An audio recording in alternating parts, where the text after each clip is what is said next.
दोस्तों, जुगल sir online classes में आपका हार्दिक स्वागत है।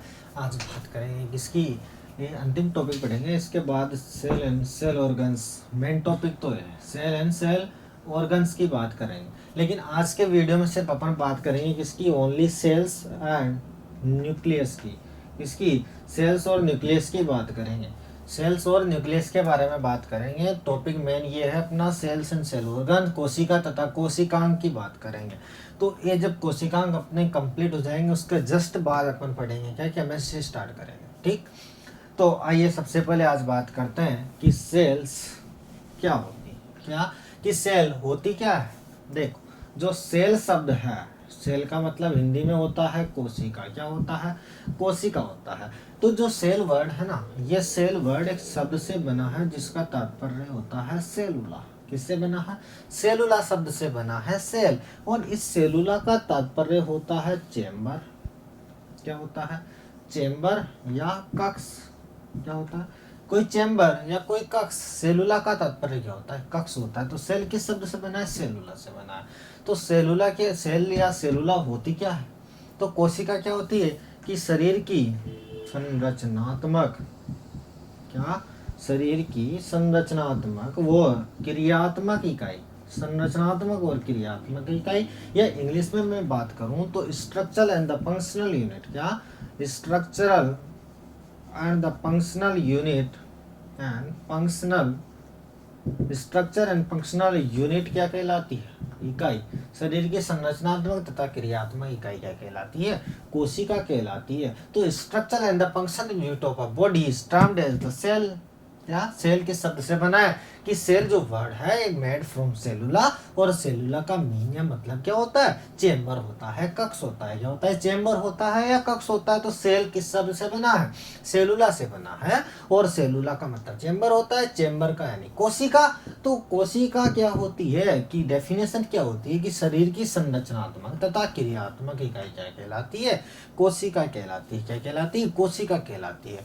और प्रत्येक कोशिका के अंदर, जैसे ये कोई सेल्स है, तो इस सेल्स के अंदर सेंटर में कहीं न्यूक्लियस या केंद्रक होगा, और इसमें किसी प्रकार की एक अंतर्प्रदेवी जालिका होगी, कहीं माइटोकॉन्ड्रिया होगा, कहीं गोल्गी बॉडी होगी, कहीं राइबोसोम होंगे, अनेक अनेक कोशिकांग। अब कोशिकांग होते क्या है कि सेल के अंदर उपस्थित जो कोशिका के अंग है, अंग एक तो होते हैं अंग, एक होते हैं कोशिकांग, एक होते हैं ऑर्गन, और एक होते हैं अपेंडेजेस। अंग अलग है, और जो सेल ऑर्गन है, एक तो नॉर्मल ऑर्गन है जो किडनी है, ऑर्गन। लेकिन सेल ऑर्गेनल, कोशिकांग अलग होते हैं। जो कोशिका के अंग होते हैं वो कोशिकांग होते हैं, यानी जो कोशिका के अंदर पाए जाए। जैसे केंद्रक कोशिका के अंदर पाया जाता है, माइटोकॉन्ड्रिया कोशिका के अंदर पाया जाता है। ऐसा तो नहीं आपकी बॉडी में कहीं अलग से माइटोकॉन्ड्रिया बिठा रखा है, पावर हाउस है, यहाँ से एनर्जी जानी, ऐसा ना।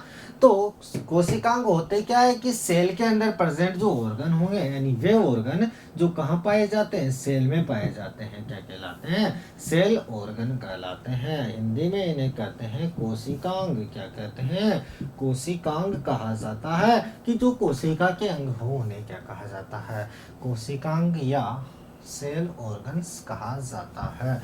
तो ये तो सिंपल बात करी सेल्स की। और यहाँ पर बात करते हैं कि सबसे पहले जो सेल्स थी या कोशिका थी, इसको डिस्कवर्ड किसके द्वारा किया गया, तो जो सेल्स होती है इसको डिस्कवर्ड किया गया, यानी सेल्स की खोज किसने करी, तो सेल्स की खोज करने वाले वैज्ञानिक थे रॉबर्ट हुक। कौन थे, रॉबर्ट हुक के द्वारा।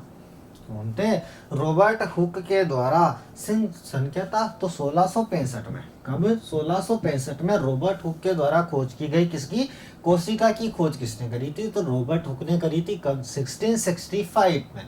किसने करी थी, 1665 में। यहाँ पर बात करते हैं कि एक जो बैक्टीरिया, नाम सुना, बैक्टीरिया जो होते हैं इन्हें तो कहा जाता है, हिंदी में इन्हें कहते हैं जीवाणु। क्या कहा जाता है, जीवाणु कहा जाता है। किसको, बैक्टीरिया को जीवाणु कहा जाता है। और बैक्टीरिया भी एक टाइप से सेल्स ही तो है, कोशिका ही है। तो बैक्टीरियल जीवाणु कोशिका की खोज करी थी एंटोनी, किसने करी थी, एंटोनी ल्यूवेन होक ने। किसने करी थी, एंटोमी ल्यूवेन होक ने खोज करी थी। किसने करी थी माय डियर, एंटोमी ल्यूवेन होक। तो किसने करी, एंटोमी ल्यूवेन होक ने किसकी खोज करी थी, किसकी? जीवाणु कोशिका की खोज करी। ना बल्कि इन्होंने जीवाणु कोशिका की खोज करी, बल्कि इन्होंने आरबीसी की, यानी जो आपकी लाल रक्त कणिका थी, या जिन्हें अपन ने इरिथ्रोसाइट कहा था, इन इरिथ्रोसाइट की भी खोज करने वाले वैज्ञानिक कौन थे? ल्यूवेनहोक थे। तो ल्यूवेनहोक ने किसकी खोज करी? एंटोनी ल्यूवेनहोक ने बैक्टीरियल सेल्स की खोज करी। और दूसरी बात करते हैं, इरिथ्रोसाइट या आरबीसी की भी खोज किसने करी थी? एंटोनी ल्यूवेनहोक ने करी थी। अतः यहाँ पर गौर करिएगा, अतः जो एंटोनी ल्यूवेनहोक है, इन्हें फादर ऑफ बैक्टीरियोलॉजी कहा जाता है। क्या कहा जाता है? फादर ऑफ बैक्टीरियोलॉजी, यानी जीवाणु विज्ञान के जनक कौन है? तो जीवाणु विज्ञान के जनक है एंटोनी ल्यूवेनहोक। लेकिन हमारे काम का क्या है कि जो रॉबर्ट हुक है, इस रॉबर्ट हुक ने किसकी खोज करी? कोशिकाओं की खोज करी। अतः इन्हें फादर्स ऑफ सेल्स कहा जाता है, कोशिका विज्ञान के जनक भी कहा जाता है। किसको? रॉबर्ट हुक को। देखो, कोशिका जो पहले टर्म चलती थी, क्या? यहाँ पर एक चीज याद रखिएगा कि पहले जो कोशिका का अध्ययन किया जाता है, जैसे बैक्टीरिया का अध्ययन यहाँ पे आया, बैक्टीरियोलॉजी क्या है? बैक्टीरियोलॉजी आया। तो पहले कोशिका का अध्ययन किया जाता था विज्ञान की एक शाखा में, साइंस की एक ब्रांच चला करती थी जिसका नाम था साइटोलॉजी। क्या था? साइटोलॉजी, यानी कोशिका विज्ञान कहा करते थे। पहले ब्रांच इस कोशिकाओं का अध्ययन किसमें किया जाता था? साइटोलॉजी में कहा जाता था। लेकिन आज हुआ क्या कि साइटोलॉजी का नाम परिवर्तित कर करके वर्तमान में इसे सेल बायोलॉजी के नाम से जाना जाने लगा। क्या? कि जो पहले साइटोलॉजी कहा करती थी, उस साइटोलॉजी को पढ़ा करते थे, आज वो साइटोलॉजी का नाम परिवर्तित करके क्या कर दिया गया? सेल बायोलॉजी कर दिया गया। तो यहाँ पर अपन को क्या याद रखना है कि कोशिका की खोज किसने करी थी? रॉबर्ट हुक ने करी थी 1665 में। दूसरी बात करते हैं कि ल्यूवेनहोक, जो एंटोनी ल्यूवेनहोक थे, इन्होंने बैक्टीरियल सेल्स की खोज करी। और ना बल्कि बैक्टीरियल सेल, बल्कि इन्होंने आरबीसी को भी डिस्कवर किया गया। और इन्हें फादर्स ऑफ बैक्टीरियोलॉजी, यानी जीवाणु विज्ञान के जनक कहा जाता है। और कोशिका का अध्ययन पहले किया जाता था साइटोलॉजी में। किसमें किया जाता था? साइटोलॉजी में किया जाता था। और वर्तमान में साइटोलॉजी को सेल बायोलॉजी के नाम से जाना जाता है। किसके नाम से जाना जाता है? सेल बायोलॉजी में। अब यहाँ पर बात करते हैं कि सबसे लार्जेस्ट या बड़ी सेल, क्या लार्जेस्ट या बड़ी सेल कौन सी है? तो सबसे बड़ी सेल्स होती है ऑस्ट्रिच का एग। क्या होती है? ऑस्ट्रिच का जो एग होता है, हिंदी में इसे कहा जाता है जो शुतुरमुर्ग होता है। इस शुतुरमुर्ग का जो अंडा होता है, जो शुतुरमुर्ग का अंडा होता है, ये सबसे बड़ी कोशिका है, the largest cells in nature. कि प्रकृति में सबसे बड़ी कोशिका किसकी होती है? तो वो क्या है? ऑस्ट्रिच का एग है, ये सबसे बड़ी कोशिका है। यहाँ पर बात करते हैं कि सबसे छोटी स्मॉलेस्ट सेल क्या है? स्मॉलेस्ट सेल जो होती है प्रकृति में, इन नेचर की बात कर रहा हूँ, ना मैं मनुष्य की बात कर रहा हूँ। क्या मैं मनुष्य की सबसे छोटी कोशिका की बात नहीं कर रहा, मैं ये बात कर रहा हूँ कि स्मॉलेस्ट सेल, सबसे छोटी कोशिका क्या होगी? सबसे छोटी कोशिका क्या होगी? तो ये होती है साहब माइकोप्लाज्मा। क्या होता है? माइकोप्लाज्मा जो होती है, क्या होती है? माइकोप्लाज्मा। तो ये माइकोप्लाज्मा जो होती है, ये प्रकृति की सबसे छोटी कोशिका है। और ये माइकोप्लाज्मा को कहा जाता है the joker of plant kingdom. क्या कहा जाता है? The joker of plant kingdom, यानी पादप जगत का जोकर कहा जाता है। पादप जगत का जोकर के नाम से जाने जाने वाला ऑर्गेनिज्म या जीव कौन सा है? तो माइकोप्लाज्मा। क्यों कहा जाता है? क्योंकि इस जीव में कोशिका नहीं, तो कोशिका भित्ति, क्या सेल वॉल नहीं पाई जाती। अब कोशिका भित्ति जो होती है, ये इसको हार्ड बनाने का, मजबूत बनाने का कार्य करती होगी। और जब कोशिका भित्ति इसमें है ही नहीं, तो डायरेक्टली क्या है? सेल मेम्ब्रेन है, कोशिका झिल्ली। और कोशिका झिल्ली तो इलास्टिसिटी प्रदान करती है, लचीलापन प्रदान करती है। तो इसको जिस भी पात्र में से होकर गुजारा जाता है, वहां ये उसका आकार ले लेता है, रूप बदलता रहता है। और रूप बदलने वालों को तो जोकर कहा जाता है। अतः जो माइकोप्लाज्मा है, इसे पादप जगत का क्या कहा जाता है? जोकर कहा जाता है। तो सबसे छोटी कोशिका माइकोप्लाज्मा। लेकिन मैं बात करूं कि इन ह्यूमन की मैं बात करता हूं कि मनुष्य में, किसमें माय डियर? कि मनुष्य में, इन ह्यूमन की मैं बात करूं कि मनुष्य में सबसे स्मॉलेस्ट सेल्स क्या है? कि सबसे स्मॉलेस्ट सेल क्या है? सबसे छोटी कोशिका मनुष्य में क्या होनी है? तो मनुष्य का जो स्पर्म होता है, क्या होता है? स्पर्म जो होते हैं, गेमीट जो होते हैं, क्या होते हैं? स्पर्म या जो गेमीट होते हैं, वो जैसे ओव्यूल है, अंडाणु है, शुक्राणु है, जो गेमीट है, जो युग्मक है, क्या है? जो युग्मक है वो युग्मक ही क्या होती है, मनुष्य की सबसे छोटी कोशिका होती है।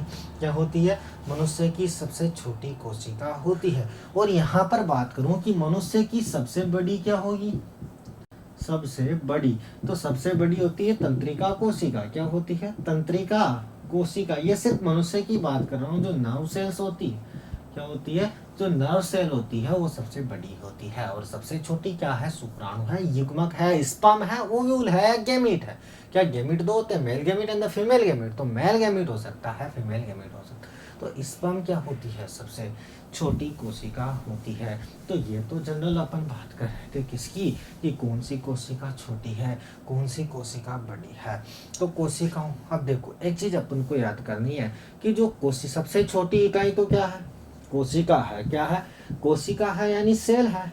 तो इन कोशिकाओं के जो ग्रुप बने, ग्रुप बोले तो समूह जो बनेंगे, ये कोशिकाओं के समूह कहलाते हैं ऊतक। क्या कहलाते हैं माय डियर, कोशिकाओं के समूह कहलाते हैं ऊतक। ऊतक को इंग्लिश में कहा जाता है टिश्यू कहा जाता है। और जो ये ऊतक शब्द है ये सबसे पहले एक साइंटिस्ट ने दिया था जिसका नाम है बिसेट। और ऊतकों के अध्ययन को कहा जाता है क्या, हिस्टोलॉजी कहा जाता है। क्या कहा जाता है, हिस्टोलॉजी कहा जाता है। और हिस्टोलॉजी शब्द का सर्वप्रथम प्रयोग करने वाले वैज्ञानिक थे मेयर। क्या, कि हिस्टोलॉजी शब्द का प्रयोग करने वाले वैज्ञानिक थे मेयर। और ऊतक शब्द का प्रयोग सर्वप्रथम किसने किया, बिसेट ने किया। और कोशिकाओं के समूह क्या कहलाते हैं, ऊतक कहलाते हैं। क्या कहलाते हैं, ऊतक कहलाते हैं। अब यहाँ पर बात करते हैं कि महाराज यहाँ पर अगर कोशिकाओं के समूह बने, ऐसे ऊतकों को भी तो समूह बन सकते हैं। कि जब कोशिकाएं आपस में मिलकर के समूह का निर्माण कर सकती है तो क्यों ना ऊतक नहीं कर सकते क्या। तो ये ऊतक भी कोशिकाओं के समूह बना सकते हैं। तो ये कोशिकाओं के नहीं, ऊतकों भी अपने समूह बना सकते हैं। जैसे सारी कोशिकाओं ने मिलकर समूह बनाया तो वो समूह अब कहलाने लगा ऊतक। और ऐसे ही ऊतकों ने मिलकर के एक समूह बनाया तो वो कहलाया ऑर्गन। ऑर्गन बोले तो अंग कहलाया। यानी अंग क्या होता है, the group of a tissue is defined as the organ. अब ऑर्गन की मैं बात करूं तो ऑर्गन भी तो ग्रुप बना सकते हैं। तो एक पूरा का पूरा सिस्टम तैयार हो गया, यानी पूरा का पूरा एक तंत्र तैयार हो गया। क्या तैयार हो गया, एक तंत्र तैयार हो गया, एक सिस्टम तैयार हो गया। तो कोशिकाओं के समूह क्या कहलाए, ऊतक कहलाया। ऊतकों का समूह क्या कहलाया, अंग कहलाया। अंगों का समूह क्या कहलाया, तंत्र कहलाया। और यहाँ पर एक बात करी कि ऊतक शब्द का प्रयोग सर्वप्रथम किसने किया, तो बिसेट नामक वैज्ञानिक ने किया। ऊतकों के अध्ययन को क्या कहा जाता है, हिस्टोलॉजी कहा जाता है। क्या कहा जाता है माय डियर, हिस्टोलॉजी कहा जाता है। और हिस्टोलॉजी शब्द देने वाले साइंटिस्ट कौन थे, मेयर थे। कौन थे, मेयर ने क्या दिया था, हिस्टोलॉजी शब्द का प्रयोग किया था। किसका प्रयोग किया था, हिस्टोलॉजी शब्द का प्रयोग किया था। अब बात करते हैं टिश्यू, एक एक बात करें। टिश्यू, टिश्यू बोले तो ऊतक क्या होते हैं। तो नॉर्मल डेफिनेशन तो क्या है कि कोशिकाओं के समूह क्या कहलाते हैं, ऊतक कहलाते हैं। तो सिंपल एक लैंग्वेज में एक लाइन में क्या होगी कि group of a cell, group of cell, क्या ग्रुप ऑफ अ सेल है, यानी कोशिकाओं के समूह है, ग्रुप बने हुए हैं, समूह बने हुए हैं, वो क्या होते हैं, ऊतक होते हैं। लेकिन असली डेफिनेशन ये है कि वह क्या, कि वह पदार्थ या फिर वह ऊतक वे होते हैं जो उत्पत्ति में समान हो। यानी ऊतक वे होते हैं जो उत्पत्ति में समान हो। क्या हो, उत्पत्ति में समान हो। इंग्लिश में कहेंगे कि सेम इन ओरिजिन हो, कि सेम इन ओरिजिन। क्या, कि सेम इन ओरिजिन, उत्पत्ति में क्या हो, समान हो। कि वे ऊतक वे होते हैं जो उत्पत्ति में भी समान तथा संरचना में भी समान व कार्य में भी समान हो। कि ऊतक वे होते हैं which is same in organism, कि which is same in origin and structure and the functional. क्या, कि वे ऊतक वे होते हैं, the tissue which is same in origin, which is same in origin and structure and function is defined as the tissue। कि ऊतक वे होते हैं जो संरचना में भी समान हो, जिनकी उत्पत्ति भी समान हो और जिनके कार्य भी समान हो, वो क्या कहलाते हैं, ऊतक कहलाते हैं। जैसे अपन बात करते हैं तो एपिथेलियल टिश्यू क्या होते हैं, एपिथेलियल टिश्यू होते हैं। इन्हें हिंदी में कहा जाता है संयोजी ऊतक। क्या कहा जाता है, उपकला ऊतक। क्या कहा जाता है, उपकला ऊतक कहा जाता है। इसी प्रकार से देखिएगा संयोजी ऊतक होते हैं, कनेक्टिव टिश्यू। संयोजी ऊतक होते हैं जिन्हें कहा जाता है कनेक्टिव टिश्यू। क्या कहा जाता है, कनेक्टिव टिश्यू कहा जाता है। इसी प्रकार से कंकाली ऊतक हो सकते हैं। कौन से ऊतक हो सकते हैं? कंकाली ऊतक हो सकते हैं। तो कोशिकाओं के समूह क्या कहलाए? ऊतक कहलाए। लेकिन असली परिभाषा क्या है कि वह ऊतक वे होते हैं जो कार्य में समान हो, संरचना में समान हो, यहाँ तक कि इनफैक्ट इनकी उत्पत्ति भी समान हो, वो क्या कहलाते हैं? ऊतक कहलाते हैं। ऊतक कितने प्रकार के हो सकते हैं? ऊतक संयोजी ऊतक भी हो सकते हैं, कनेक्टिव ऊतक भी हो सकते हैं, एपिथेलियल ऊतक भी हो सकते हैं, कंकाली ऊतक भी हो सकते हैं। तो ये इतना डिटेल में ऊतक अपन को नहीं पढ़ना, अदरवाइज ऊतक भी बहुत बड़ा टॉपिक होता है। अब यहाँ पर कोशिका की थोड़ी सी और बात करते हैं। इसकी बात करते हैं कि कोशिका की थोड़ी सी और बात करते हैं। तो जो सेल्स होती है, क्या होती है? जो सेल्स होती है, क्या जो सेल्स होती है, इसमें दो तरह का द्रव्य होता है, लिक्विड जो फ्लूइड भरा रहता है, फ्लूइड जो भरा रहता है, क्या कि कोशिका के अंदर जो फ्लूइड भरा रहता है ये दो पार्ट्स में डिवाइड होता है। एक तो होता है प्रोटोप्लाज्म, क्या होता है? एक तो होता है प्रोटोप्लाज्म और दूसरा होता है साइटोप्लाज्म। क्या होता है? एक तो होता है प्रोटोप्लाज्म, ऐसा हिंदी प्रोटोप्लाज्म, और हिंदी में इसे कहते हैं साइटोप्लाज्म या कोशिका द्रव्य। क्या कहा जाता है? कोशिका द्रव्य, और इसे हिंदी में कहा जाता है जीव द्रव्य। क्या कहा जाता है? जीव द्रव्य, यानी कोशिका द्रव्य और जीव द्रव्य कहा जाता है। सेल्स के अंदर दो पदार्थ भरे रहते हैं, एक होता है प्रोटोप्लाज्म और दूसरा होता है साइटोप्लाज्म। क्या होता है? Protoplasm and cytoplasm. तो ये कोई कोशिका है, तो इस कोशिका के अंदर कहीं केंद्रक होगा और इस केंद्रक के अंदर भी कोई द्रव भरा होगा और इस केंद्रक के बाहर भी कोई द्रव भरा होगा। तो प्रोटोप्लाज्म में होता क्या है, इसकी बात करते हैं। तो प्रोटोप्लाज्म में क्या होता है कि केंद्रक सहित, क्या इस केंद्रक सहित इस केंद्रक में भरे हुए द्रव को तथा इस केंद्रक के बाहर भरे हुए द्रव दोनों को मिला लिया जाए तो वो होता है प्रोटोप्लाज्म। यानी केंद्रक सहित जो द्रव्य है वही क्या कहलाता है? प्रोटोप्लाज्म कहलाता है। तो प्रोटोप्लाज्म वह होता है जिस केंद्रक सहित उपस्थित कोशिका द्रव्य क्या कहलाता है? प्रोटोप्लाज्म या जीव द्रव्य कहलाता है। लेकिन यहाँ पर थोड़ा सा परिवर्तन करते हैं कि केंद्रक के द्रव्य को मैं काउंट नहीं कर रहा हूँ, सिर्फ केंद्रक के बाहर भरे हुए द्रव्य को क्या कहा जाता है? साइटोप्लाज्म कहा जाता है। क्या कहा जाता है? साइटोप्लाज्म कहा जाता है। तो साइटोप्लाज्म क्या होता है? केंद्रक के चारों ओर, क्या कोशिका के केंद्रक को छोड़कर चारों ओर भरे हुए द्रव्य को क्या कहा जाता है? साइटोप्लाज्म कहा जाता है। क्लियर है बात? कि प्रोटोप्लाज्म तो क्या है कि केंद्रक के अंदर भरा हुआ द्रव्य भी काउंट हो जाए तो वो तो प्रोटोप्लाज्म हो गया। लेकिन साइटोप्लाज्म क्या है कि केंद्रक को भूल जाओ, बाकी बचा हुआ जो द्रव्य है वो द्रव्य क्या कहलाएगा? साइटोप्लाज्म कहलाएगा। क्या कहलाएगा? साइटोप्लाज्म कहलाता है। तो ये सिंपल इंट्रोडक्शन था कोशिका का। किसका था? कोशिका का था। अब यहाँ पर बात करते हैं, क्या यहाँ पर बात करते हैं, अब बात करते हैं केंद्रक की। किसकी बात करते हैं? तो केंद्रक की। तो केंद्रक के खोजकर्ता रॉबर्ट ब्राउन कौन है? जी बिल्कुल, केंद्रक के खोजकर्ता है रॉबर्ट ब्राउन। तो रॉबर्ट ब्राउन ने किसकी खोज करी? केंद्रक की खोज करी, यानी ये डिस्कवर्ड किया गया। क्या केंद्रक डिस्कवर्ड किया गया किसके द्वारा? रॉबर्ट ब्राउन ने किसकी खोज करी? केंद्रक की खोज करी। केंद्रक के अंदर क्या प्रेजेंट होता है? पूरा डीएनए प्रेजेंट होता है। क्या प्रेजेंट होता है? केंद्रक के अंदर डीएनए प्रेजेंट होता है। अतः अनुवांशिक सूचनाएं रखता है, पूरे के पूरे सेल्स को कंट्रोल करता है, यानी पूरी सेल पर अपना नियंत्रण बनाए रखता है। इसलिए ये ब्रेन कहलाता है। क्या कहलाता है? ब्रेन ऑफ सेल, यानी कोशिका का मस्तिष्क के नाम से भी जाना जाता है। किसको? केंद्रक को। किसको जाना जाता है? केंद्रक को किसके नाम से भी जाना जाता है? कोशिका के मस्तिष्क के नाम से भी जाना जाता है, क्योंकि ये ब्रेन ऑफ द सेल, क्योंकि सारी कोशिका पर क्या रखता है? नियंत्रण रखता है। इसमें केंद्रक पाया जाता है। यहाँ के अलावा और बात करते हैं कि जंतु कोशिका जो होती है, यानी मेरे पास यहाँ पर दो डायग्राम है, एक डायग्राम ये है और एक डायग्राम ये है। तो जंतु कोशिका में तो केंद्रक बिल्कुल सेंटर में होगा। ये क्या है? ये न्यूक्लियस है, केंद्रक है। क्या है? केंद्रक है। तो इस ये एनिमल सेल होगी, और एनिमल सेल्स में होता क्या है कि केंद्रक बिल्कुल सेंटर में होता है। यानी मैंने आपको दो सेल दिया, आपको पता करना है किस कोशिका जंतु की और कौन सी कोशिका पादप की है।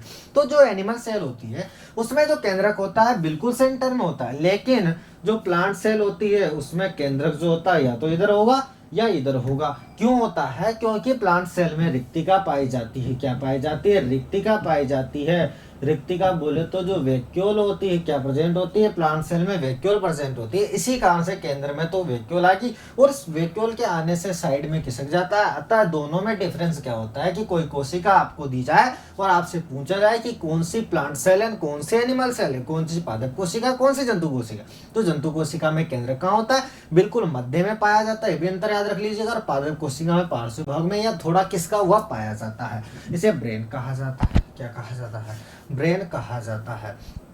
इसके अलावा कि केंद्रक में क्या होते हैं, गुणसूत्र होते हैं, क्या होते हैं, गुणसूत्र होते हैं। गुणसूत्रों को कहा जाता है क्रोमोसोम, क्या कहा जाता है, क्रोमोसोम या कहा जाता है गुणसूत्र कहा जाता है।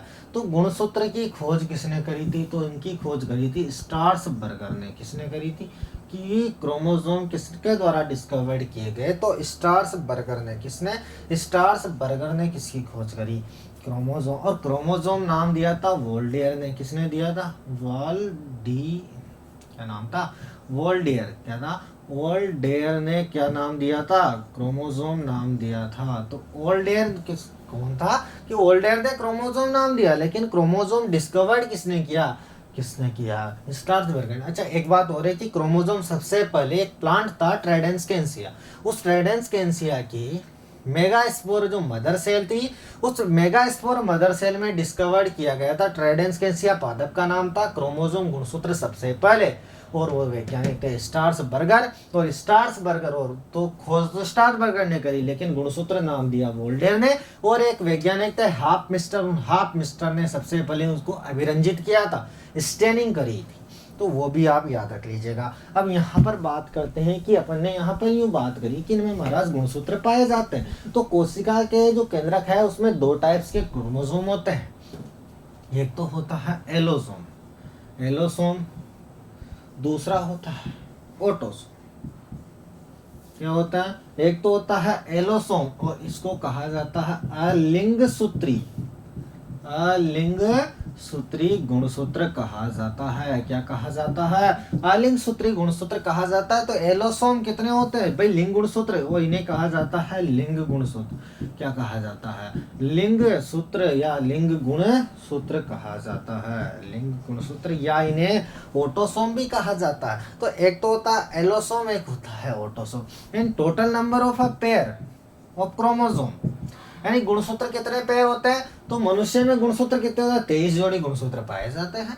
अब 23 जोड़ी में से केवल 2 पेयर ही तो ऐसे होते हैं, क्या कि 23 जोड़ी गुणसूत्रों में से एक पेयर, 2 पेयर नहीं, 23 जोड़ी गुणसूत्रों में से केवल जो एक पेयर गुणसूत्र यानी 22 जोड़ी गुणसूत्र तो सबके समान होंगे, मेल के भी समान होंगे, फीमेल के भी समान होंगे। बाकी बचे हुए जो एक पेयर गुणसूत्र है, एक जोड़ी गुणसूत्र है, जिन्हें लिंग गुणसूत्र कहा जाता है, क्योंकि ये जेनेटिक्स का निर्धारण करते हैं, लिंग का निर्धारण करते हैं कि मेल पैदा होगा या फीमेल का डेवलपमेंट होगा, जो भी है। तो इनमें से जो 22 पेयर है, 22 पेयर है, अर्थात 22 का क्या 44 गुणसूत्र होंगे। तो 44 गुणसूत्र क्या होते हैं, अलिंग गुणसूत्र होते हैं, जो सेक्स डिटरमिनेशन में कोई पार्टिसिपेट नहीं करते। वो क्या, जो लिंग निर्धारण में अपना कोई योगदान नहीं देते, वो तो कहलाते हैं अलिंग गुणसूत्र या एलोसोम। क्या कहलाते हैं, अलिंग गुणसूत्र या एलोसोम कहलाते हैं। जबकि ऑटोसोम या लिंग गुणसूत्र वे होते हैं जो सेक्स डिटरमिनेशन में पार्टिसिपेट करते हो या लिंग निर्धारण में अपना योगदान करते हो। और ये कितने होते हैं, 2 होते हैं। मेल में तो कितने होते हैं, एक्स और वाई होंगे, और फीमेल में एक्स होता है। क्या, मेल में तो एक्स वाई होता है, जबकि फीमेल में क्या होता है, एक्स होता है। तो ऑटोसोम वे होते हैं, गुणसूत्र होते हैं, वे क्रोमोसोम होते हैं जो सेक्स डिटरमिनेशन में पार्टिसिपेट करते हो, जबकि वे क्रोमोसोम जो सेक्स डिटरमिनेशन में पार्टिसिपेट ना करे वो कहलाते हैं एलोसोम। तो उम्मीद करता हूँ वीडियो अच्छा लगा होगा, तो प्लीज लाइक, सब्सक्राइब, शेयर करिएगा। जय हिंद, जय भारत, वंदे मातरम।